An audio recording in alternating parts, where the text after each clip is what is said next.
Hello, everybody. Welcome back to the NWF PowerPod. Once again, we're back with an exciting night and great guests. And you, the NWF Army, alongside, of course, the co-host Wildcat Chris Harris, the NWF Commissioner. Hello, sir. Hello, Kirk Shepard. How are you tonight? You know, I'm good. I'm probably better than Joe Burrow is today. That's pretty rough week for the Bengals. What a mess that was. Whew. But, you know, it was Halloween. It was supposed to be scary. It was the most scary thing on Halloween I've ever seen, I think. The scary thing is we haven't beaten Cleveland the last 4 times we've played them. It's amazing. It's like there's something in the air there. But, you know, we did have a fantastic night this last Saturday at Spooktacular in Covington. A huge night of action. Great crowd and some really exciting things. That Riley Matthews and Nikki Victory match was one of the best ladies matches, women's matches, whatever we're calling that division, the Women's Revolution division. One of the best we've ever seen, I think, in the NWF history for women's wrestling. Yeah, I was really looking forward to that, and I tried not to get my hopes up to it, but they delivered. It was everything we thought, and you know, I think the crowd was really into it. You know, it was a lot more quiet than I would have thought, but you know what? When you have 2 favorites in there, it's hard to really pick a favorite. I think they were paying attention to what was happening, and they were kind of waiting to see what would happen, and it's hard. Yes. You know, you don't want to. It's not like when you've got somebody you hate in there. It's easy to yell and scream at them. They like both those young ladies, so it makes the crowd they're roll. interested in the match. Absolutely. We can't wait to see the rematch. It should be really good. You know, the other highlights, Joshua and Andrew Reed, that's not settled. That's going to keep going. I have a feeling that's going to go for a while, but it's definitely after this past Saturday, I definitely enjoy them beating each other up. So, and we talked about it last week. Gideon Weinstein, of course, couldn't help but get involved and cost Rex the match against Chiron. That's far from over as well. Just a lot of things to look forward to coming up in the next several weeks, especially at our big 27th anniversary show there back in Covington at the end of the month for Thanksgiving weekend. And big Hall of Fame announcement. We got Matt Stevens and Brody Cormick going into the Hall of Fame because they're 2 great choices. Brody Cormick, one of your pals. One of my guys, Matt Stevens, somebody you're familiar with. So, yeah. Yes, I was very excited to hear about Matt Stevens, so that'd be really cool. I think it'll be really exciting. But, speaking of Hall of Famers, future Hall of Famers, you know, when you win the Tri-State title, it puts you on a crash course towards the Hall of Fame.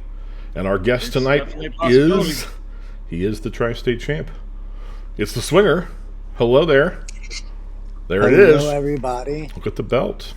Thank you for having me on. We debuted that belt right here on the PowerPod, for the record, and looks pretty good. What was it like being the last man standing there in Fairfield at Swine City Brewing in the Fairfield Rumble? It's probably the sweetest moment of my career. I've been doing this for going on 10 years now at the NWF. But main event, Swine City, which I like to call my second home. If I'm not wrestling, I'm there drinking a beer.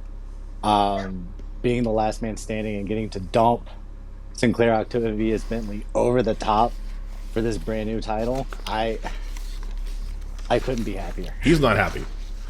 We have heard nothing but unhappiness coming out of that man ever since. And because he really thought he had that in the bag. I think he thought he'd purchased that title lock, stock, and barrel. So you're going to be having to defend against him coming up in Ludlow in a couple weeks. Of course, this Saturday we're back at Bone Crushers, and then we're going to be in Ludlow at another brewery. Going to wrestle where the beer is. You seem to have good luck when you wrestle near bars at breweries. You know, the breweries love me. They love the Swinger. They love the drinking. I love them. There is no crowd like Ludlow. Just that pure energy that focuses down from the bar down into the ring. I can't tell you how excited I am to dump Sinclair Octavious Bentley on his head again and walk away the Tri-State champion. It is a loud crowd, probably because of the nature of the building and the probably because of the alcohol a little bit. They are definitely enthusiastic, and it is a fun venue to perform in, I'm sure. Hey, I don't know if you've been noticing, but on the podcast we do this segment now called the Rapid Fire. We're going to ask you a series of questions. I will rate your answers with a ding if you got it right, or a buzz if I think you got it wrong. Most of it's simply my opinion. So good luck to you. Judge. I am the judge, jury, and executioner, if there was such a thing. Are you ready? I think I am. Get the spooky music on there a little bit. I like the little, like, you're on the hot seat kind of music. Favorite wrestler of all time? Favorite wrestler of all time would have to be Misawa. I can't argue with that. Can't argue with that. Favorite adult beverage? Favorite adult beverage would have to be a craft beer, a local beer from Swine City. I don't know where my buzzer is. No, you bring out a ring to the ring. You bring a drink to the ring, and it's never a craft beer. Wrong. What's more annoying? Last call at the nightclub or Anika's accent? Oh, that's rough. I'd have to go with Anika's accent. Yeah, I think you're right on that. Let's ding that. Oh, it's the wrong button. Okay. That's all right. We lost the music. We'll keep going here. It's my favorite time of year because now that Halloween's over, it is officially Christmas. We'll take a break for Thanksgiving, but it's Christmas time. Is Die Hard a Christmas movie? Die Hard is a movie that does take place on Christmas. It is a Christmas movie. I don't believe he answered that right. What's bigger? Alex Hayden's waistline or Chris Demise's head?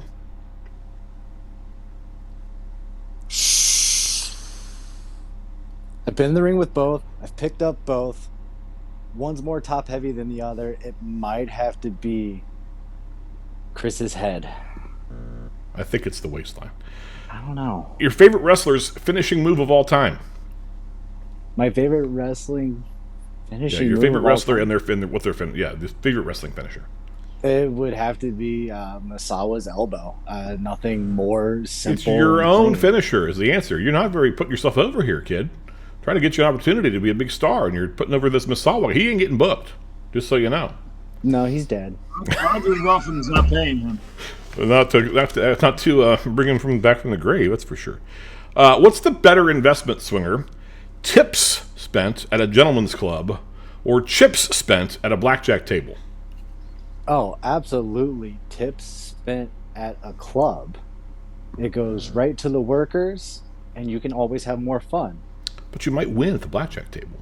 I always win when I'm at the club. You might, okay. What is your favorite Thanksgiving food? My favorite Thanksgiving food has to be sweet potato casserole. Wrong. It's turkey. Name any NWF wrestler from the past that you wish to be your tag team partner. It's easiest. Roger Ruffen. There you go. We're going to talk about him in just a minute. Who is the better manager, Anika or Kirk Shepard, manager of champions? Well, I would have to say Kirk Shepard from the sheer statistical standpoint. That is correct. Who's going to win in Ludlow coming up next week when it's you and SOB for the Tri-State title one-on-one? You or him? Easier answer. The Swinger. Me. Another good answer. That is the rapid fire segment for this week. Thank you, Swinger, for being on the hot seat. Pretty good stuff, huh? Hey, you're a proud graduate of the best wrestling school in the country, Bone Crushers National Pro Wrestling Training Center. And, a lot of these folks that are on the screen have gone on to stardom as a result of the training they've had at Bone Crushers. If you want to be a professional wrestler, you can do that by joining any Tuesday or Thursday with $100 down right there in Elmwood Place. We're going to be there this Saturday for a wrestling show. It's a great time for you to come out and actually check out the venue and see what happens when we put on a show. And then you can come back on Tuesday or Thursday and give Roger your money and meet the Wildcat as well. And they'll show you a few things and get you signed up and make you into a star. There it is. So, because you came out of Bone Crushers, what has Bone Crushers meant to you in the 10 years that you've been a professional wrestler? In the past 10 years, I've seen a couple of different Bone Crushers. Seeing your background there, Kirk, is really nostalgic for me. That's where I cut my teeth and had Roger beat the living dog crap out of me for a couple of years. But Bone Crushers is this home away from home where I can hone my craft and help others hone their craft. So alongside Wildcat Chris Harris, I tend to be there at least once a week helping our newer trainees learn the ropes in a very literal way and teaching them things outside of mixology, if you will. Perfect. That's you bring a lot to the table. You've got a lot of different perspective, which I think is cool. and it balances, the different eras of graduates that we have, right? So we've got Roger, who is going to celebrate an amazing anniversary this weekend, and we're going to talk about that in the way back. But he's been around a long time, and he watched a very different style of wrestling in his formative years than we see on TV now. And we've got guys like Wildcat, who kind of come up in a different era, and then you are in a different era. So I think all that knowledge and all that history and tradition really makes us a well-rounded facility. So you're not just learning from one style. I mean, Roger is definitely the man in charge, and we're going to follow his lead.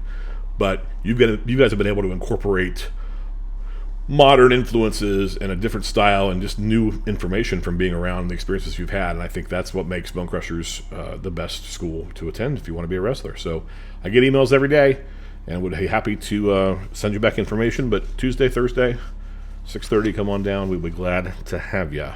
We're going to be there this Saturday. He's one of those guys. I just wanted to say that he's one of those guys that is definitely giving back, because he'll he's got his own career going on, new tri-state champion, but he'll show up on those Tuesdays and Thursdays, and he'll take some of the guys under his wing, and you'll get to learn from Swinger. So we definitely appreciate the time that you have put in there, man. It's they can definitely learn a lot from somebody that's been around for 10 years. Yep, for sure.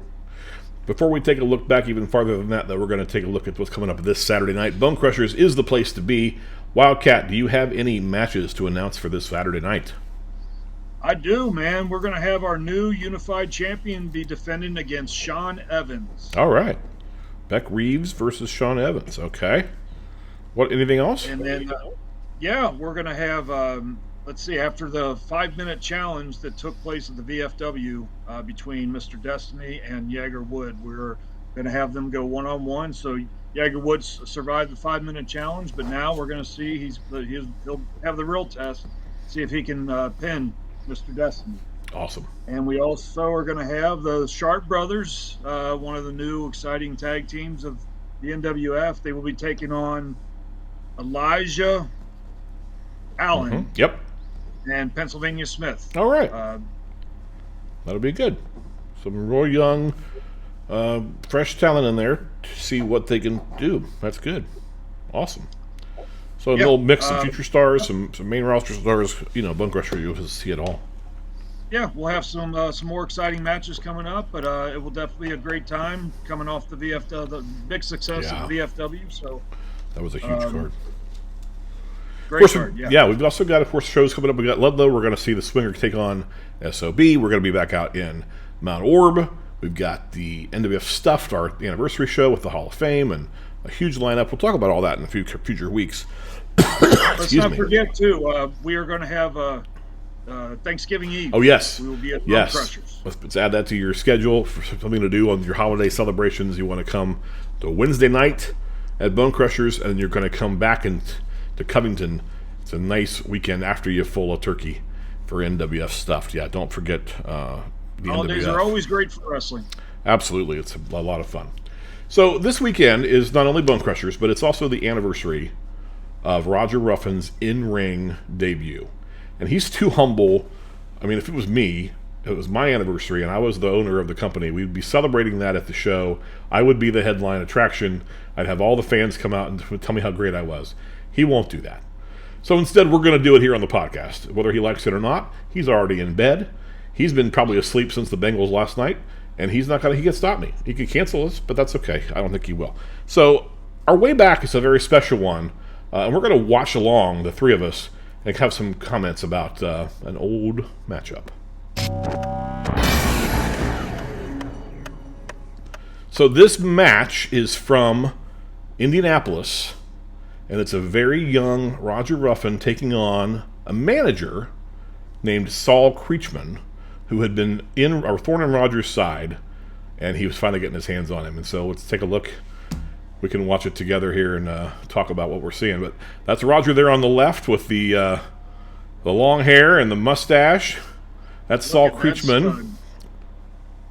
He was managing with his little jacket on the match before this. And there's Roger Ruffen. Look at that facial hair. Look at the man. Looks like a swinger. Real close. Wow. He still has that facial hair, you know. It's just a different color. That's true. Moved around a little bit too. This was from 1984, I think. So this was really early in his career in the ring. Of course, Roger started.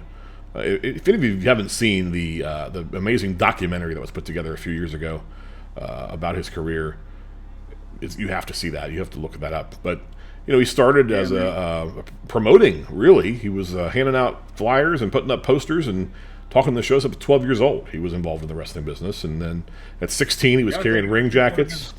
Yeah, the rain jackets, yeah. And was at the Cincinnati Gardens. He was the person walking back and forth with all the wrestlers' stuff. And then 18, man, he was ready to go and got his feet wet as a wrestler and a referee, of course. And here we're seeing him wrestle in some of that old school technical stuff with Saul Creechman. This was Indianapolis, WWA. I believe this was Dick the Bruiser was the promoter of this promotion, or at least at one point he was. It was Roger with that old good headlock. Swinger, what do you think about that headlock? Yeah, that's a really tight headlock. I was listening to the past couple of episodes, and we talked about Roger Ruffen is literally one of the best wrestlers I have ever seen. Yeah, he understands what to do in there. He knows how to make what he does count. He doesn't waste any movement or energy. Everything matters. And he's a fantastic wrestler. My favorite thing about Roger, and we're going to see another clip in just a second, is his amazing ability to deliver an interview. And so in a second we'll take a look at a more modern version of that. Actually, it's still 10 years old, but one of my favorite interviews he ever did. But Saul Creechman's got him in the corner there, and he's a little bit in trouble. Now, outside the ring are a couple of Creechman's wrestlers. So this is something you should watch, Swinger, because MCE was never far behind SOB. So you should probably pay attention to this, because I could see this being a similar situation for you. Good backdrop. Roger reverses the move. The crowd is solidly behind him. Look at that big punch. I always noticed about Roger is he never forgets the crowds there. He's always interacting with them. Yeah. Because they are a very big part of your match. And he's able to do it in a way that doesn't turn his back on his opponent or forget the opponent's there either. Right? He's able to incorporate all that, and he's very, very present in the ring. That was an interesting drop kick. That a drop kick? It was a drop kick to the leg. Roger Ruffen drop kick. I think that was a drop kick to the knee. I'm not sure that was what he wanted to do there, but it looked like it was halfway effective, although Creechman's taken back over. So, referee's pretty violent. They're pretty aggressive. Uh-oh. Oh, here we go. There they go. They interfered, and they hit him with something. And I can't imagine that Roger would have it any other way than us showing him losing, huh? Keep that in your playbook, Swinger, because as Kirk brought up, MCE's always lurking around. Always lurking around. You never know what they're going to do. Now, that was from way back in his career.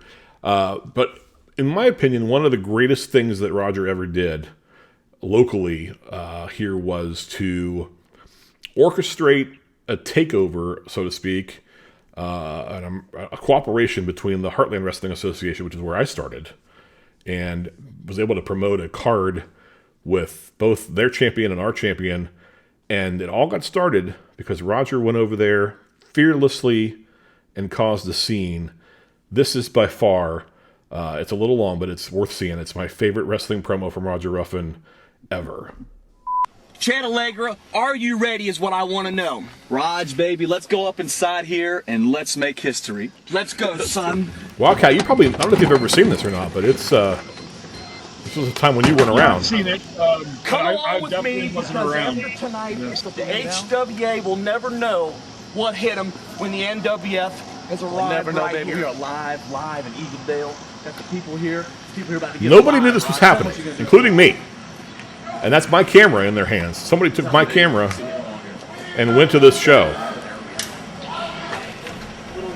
Were you with HWA or NWF? I was in the NWF now.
course, we know him as Carl Anderson these days. Thanks a lot. He has hair there.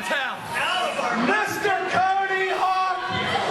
Mr. Cody Hawk. Roger just came from the barbershop. 10 long years for somebody to be cordial enough to invite the NWF for a visit.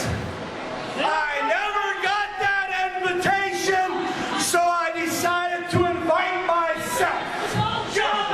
So why don't you be a good host, stand up and be courteous, and welcome a superior wrestling federation into your building.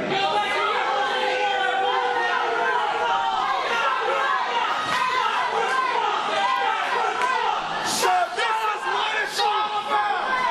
This is the HWA. This is what everybody talks about. That's just great. That's just great. They cut off his microphone. I want each and every one of you people to know there's 3 things that disgust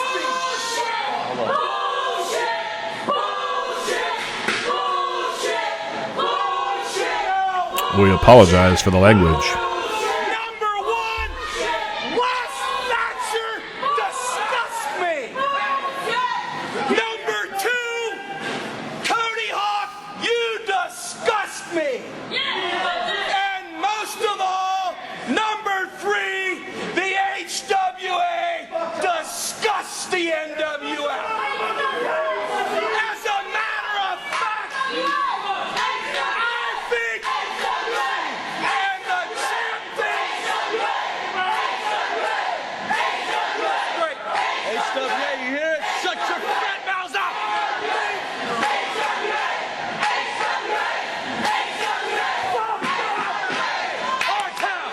I think the most important thing is the HWA sucks. So I done embarrassed you in front of all your people. I done showed you up. Don't you have a damn thing to say for yourself? Who the hell you think you are coming into my building that I broke my neck for? You're not welcome here. Get the fuck out!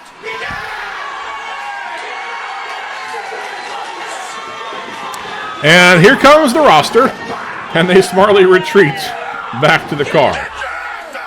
In my opinion, one of the greatest things he ever did was get that together and put on a classic show.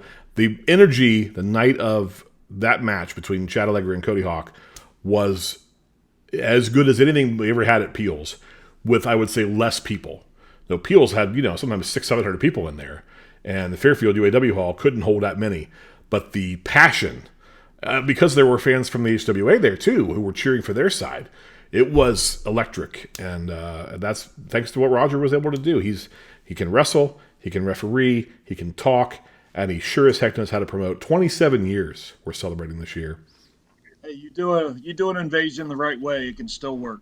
Yeah, and that was just Roger really, he proved right there he doesn't need a microphone to work. No, he's good at whatever he wants to do. So happy anniversary, Roger. We love you. We think that you're amazing. We are so proud that we get to work for you and get to honor you every week here on the podcast. And we hope that you, as much as we give you a hard time about being cheap, and you are, we still love you and hope that you feel that appreciation from us. So, Swinger, last minute thoughts. You've got SOB coming up, not this Saturday, but next at Ludlow. This Saturday will be at Bone Crushers. Make sure you all join us for that.